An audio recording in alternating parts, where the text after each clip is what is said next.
Okay, can you tell me about your company and why it doesn't matter for like consumers?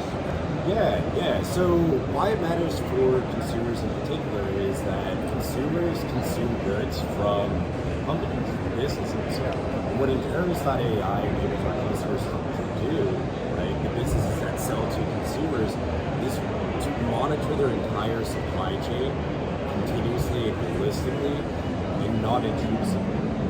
So if you take a few steps back and you think about the history of supply chains, one of the things that are as old as supply chains are asking questions. 3,000 years ago, if you were making feed, you were talking to your honey guy, ensuring you were getting enough honey to give to your consumers. Now with the advent of AI and big data and technology, you have the ability to understand what's going on with your suppliers without asking them questions. Are they about to go bankrupt? Do they have layoffs? Are there cyber disruptions? Are they, do they have certain vulnerabilities, ESG concerns? Okay. So not only are we assessing the companies that sell to consumers, the suppliers as well, but we're also identifying the global supply chain, non-intrusively. So without asking a question, you can look at any of the vendors here and dive into our platform, see their risk, and see their supply chain, and see the risk with their supply chain. We're doing it with big data.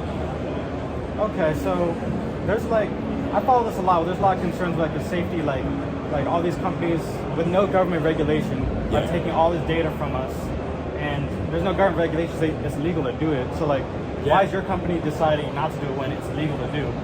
Yeah, so that's a fantastic question, and we get that concern a lot. So really what it is about getting the minimal amount of access needed to be able to assess supply chain risk. So with Interos, what we typically get from our customers is not sensitive information. What we ask for is tell us who you want to look at, and we're going to give you all the information we can find out there. And that's something we're doing on a continuous basis. So for instance, for the Army, we're not asking for proprietary information like give us specific weapon systems and things like that. We're actually just focused on the entities and the companies and the legal entities that the defense industrial base, the Fortune 500, the DoD want to assess on a continuous basis. Okay. So for the perspective of the Army, right, think about mission readiness. If you have, certain mission critical material that you guys use out in the field and that vendor is on the brink of bankruptcy, the Army can do something about it if they know that's the condition.